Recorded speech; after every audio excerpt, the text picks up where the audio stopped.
주안의 만나 6월 8일 목요일 묵상을 함께 나오도록 하겠습니다. 오늘 말씀은 로마서 7장 1절에서 13절 말씀으로요. 율법을 주신 목적이라고 한 제목으로 함께 묵상을 나오도록 하겠습니다.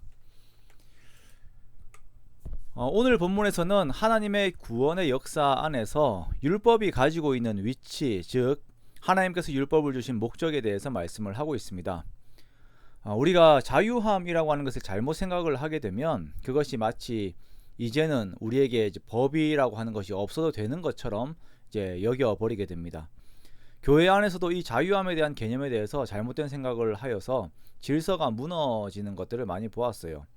예수님을 친구라고 부르는 것을 이제 성경에서 예수님이 내가 너의 친구다라고 하는 것을 그냥 동네 친구 대하듯이 생각을 합니다. 즉 예수님에 대한 권위가 무너지게 되고 교회와 예배의 질서가 무너지는 경우들이 있는 것입니다.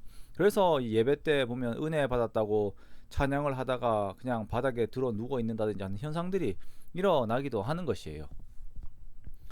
우리가 구원의 사역에 있어서 예수 그리스도로 말미암은 하나님의 은혜에 대하여 잘못된 인식을 가지게 되면 마치 율법 자체가 나쁜 것처럼 율법 폐지론을 주장을 하게 됩니다. 도덕회의론자와 같은 태도를 가지게 되는 것이죠. 이렇게 되면 질서가 망가지게 됩니다. 자, 그렇다면 하나님께서 우리들에게 율법을 주신 이유가 무엇입니까? 율법은 하나님의 구원 사역에서 어떠한 역할을 합니까? 그것은 우리가 하나님의 말씀을 즐거워하고 그것을 지키는 삶을 사는 데 있어서 철저하게 연약한 존재들임을 인정할 수밖에 없도록 만드는 것입니다. 우리는 오직 은혜만 필요한 자라고 하는 것을 인정하게 만드는 것이 율법이죠. 이 율법 자체는 우리들에게 죄가 무엇인지를 알게 해줍니다. 즉 율법은 나라고 하는 존재가 계속 죄를 만들어내는 존재라는 것을 알게 한다는 것이에요. 내 속에 탐심이 있습니다. 그런데 율법이 없으면 탐심이 죄인지 몰라요. 세상에서는 이렇게 마음 가운데 탐욕에 대한 욕구가 있으면 그것이 옳다라고 이야기를 하기도 합니다. 그러나 율법은 우리들에게 탐심이라고 하는 죄에 대해서 구체적으로 알려줍니다. 그리고 우리들은 그것 앞에서 무기력한 존재라는 것도 함께 깨닫게 합니다. 율법 자체는 거룩하고 계명도 거룩하고 의롭고 선합니다. 시편의 기자들 다윗의 경우도 보면 하나님의 말씀이 얼마나 좋은 것인지 찬양을 해요. 송이꿀보다 달다라고 고백을 합니다. 그러나 하나님의 말씀은 좋지만 그것이 나에게 비추었을 때 그 말씀을 이루지 못하는 나 자신의 모습으로 인하여 율법이 나에게는 불편한 존재가 되는 것입니다. 계속 나를 정죄하는 것 같아요. 13절의 말씀을 보십시오. 율법은 죄로 심히 죄가 되게 만드는 것이다 라고 말씀합니다. 그러므로 성경을 읽으며 하나님의 명령을 들으면 들을수록 그 말씀이 나의 가슴을 계속 찌르게 되어 있는 것입니다.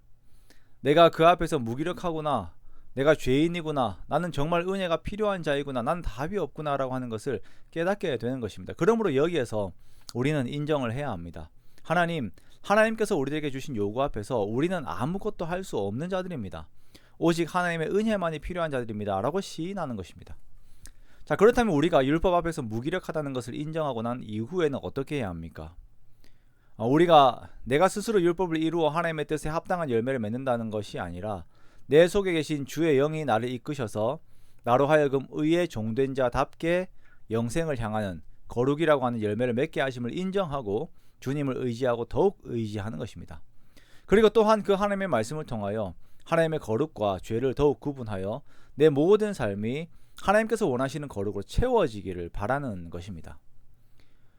계명은 죄로 심히 죄되게 하려 하는데 목적이 있다라고 오늘 본문의 마지막에서 말씀을 하십니다.